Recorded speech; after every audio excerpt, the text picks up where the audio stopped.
नमस्कार दोस्तों। और जैसे ही सत्र पूर्ण होता है यानी कि जो हमारा हमारा वित्तीय वर्ष समाप्त होता है मार्च में, तो हमें आयकर जमा करना पड़ता है, यानी आयकर विवरणी का जमा करना पड़ता है। और किस व्यवस्था से हम अपना आयकर जमा करें, तो उससे संबंधित एक महत्वपूर्ण संबंधित जानकारी लेकर के आए हैं कि आपको पुरानी व्यवस्था का चयन करना सही रहेगा या नई व्यवस्था का चयन करना पड़ेगा, क्योंकि दोनों व्यवस्थाओं में कुछ कुछ अंतर है। और जो सरकारी कर्मचारी हैं उनको अपनी जो सैलरी है, सैलरी टोटल इनकम है, जो ग्रास टोटल होगा उनका, उसके हिसाब से उन्हें व्यवस्था का चयन करना पड़ेगा। तो आप यहाँ पर देख सकते हैं आयकर स्लिप जो यहाँ दिए हुए हैं पुरानी व्यवस्था में, वो इस प्रकार रहेंगे।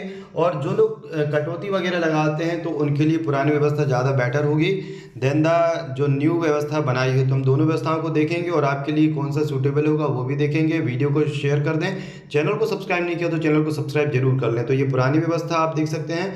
पुरानी व्यवस्था जो है पहले की भांति ही रहेगी, जिसमें शून्य से 2.5 लाख रुपए तक के कोई कर नहीं है। उसके बाद 2.5 लाख से 5 लाख रुपए तक के 5% रहेगा, 5 लाख से 10 लाख रुपए तक के 20% रहेगा, 10 लाख रुपए से अधिक में 30% कर रहेगा। इसके बाद हम देख लेते हैं नई व्यवस्था। शून्य से 3 लाख रुपए तक कोई कर नहीं है, 3 लाख से 6 लाख रुपए तक 5%, यानी कि यहाँ पर आप देखें तो कुछ कुछ यहाँ 2.5 लाख से 5 लाख 5% है, यहाँ पर 3 लाख से 6 लाख तक के 5% दिया है, 6 लाख से 9 लाख तक 10%, और 9 लाख से 12 लाख तक के 15%, 12 लाख से 15 लाख 20%, और 15 लाख से अधिक 30%। आप यहाँ देख सकते हैं नई कर व्यवस्था के तहत आयकर कानून की धारा 87A के तहत 7 लाख रुपए तक की आय वाले व्यक्ति कर छूट के पात्र होंगे। वही पुरानी व्यवस्था के तहत कर का भुगतान करने वालों के लिए छूट की सीमा 5 लाख रुपए बनी हुई है। तो यहाँ महत्वपूर्ण बात यही है कि यदि आपकी आय जो है वो 5 लाख से यानी कि 1.5 लाख और ज़्यादा है, यानी कि करीब 6.5 लाख के आसपास यदि आप कमा रहे हैं, या 7 लेकर चले हम, क्योंकि 7 लाख भी यदि आप कमा रहे हैं तो 50,000 आपका स्टैंडर्ड डिडक्शन जाएगा, आपके 6.5 लाख बचेंगे। और उन 6.5 लाख रुपए में से आप जो है 1.5 लाख की जो है वो आप कटौती के लिए आपकी जो LIC हैं, आपकी बीमा की किस्तें हैं, यानी कि और आपकी जो भी और भी जो किराया है या बच्चों की फ़ीस है, और इसके बाद जो भी आप जैसे FD वगैरह करते हैं, आवधिक FDयाँ हैं, उसमें आप 1.5 लाख तक की छूट प्राप्त कर सकते हैं। तो इस प्रकार जो है आप जो हैं यदि 7 लाख भी कमा रहे हैं, 6.5 लाख भी कमा रहे हैं, तो 50,000 आपको स्टैंडर्ड डिडक्शन मिलेगा, 1.5 लाख की छूट मिलेगी आपको। इस प्रकार आप 5 लाख के भीतर जब आएंगे तो आपकी जो है वो यहाँ पर कर जो रहेगा वो कम हो जाएगा, और एक निश्चित छूट तक के जो रहता है 5% कर भी जो होता है लेस हो जाता है, इसलिए आपका इनकम टैक्स यहाँ 0 हो जाता है।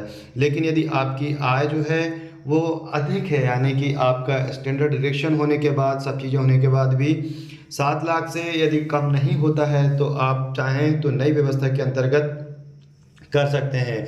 लेकिन यहाँ पर आपको छूट नहीं मिलेगी। 7 लाख तक के आपकी जो इनकम है उस पर आपको छूट रहेगी, और 7 लाख के ऊपर जो भी रहेगा आपका, उसके ऊपर आपको 10% टैक्स देना होगा। 6 लाख से 9 लाख के रुपए के बीच में, और 9 लाख से यदि 12 लाख है आपकी इनकम तो 15%, 12 लाख से यदि 15 लाख है तो 20%, 15 लाख से देखें तो 30%। इस प्रकार आपने दोनों व्यवस्थाओं को देखा। और ज़्यादा सूटेबल क्या रहेगी, जो CA हैं वो इस बारे में क्या कहते हैं वो भी हम देख लेते हैं।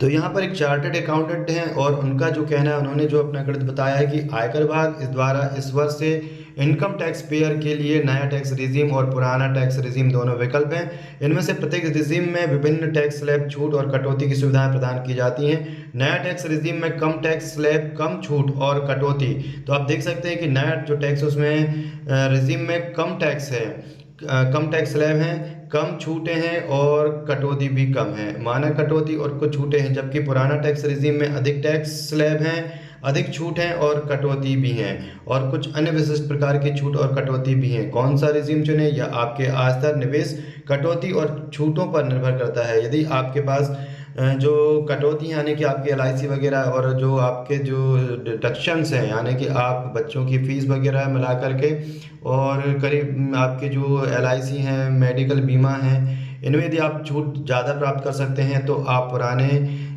उसको चुन सकते हैं, जो पुराना स्लैब है उसको चुन सकते हैं।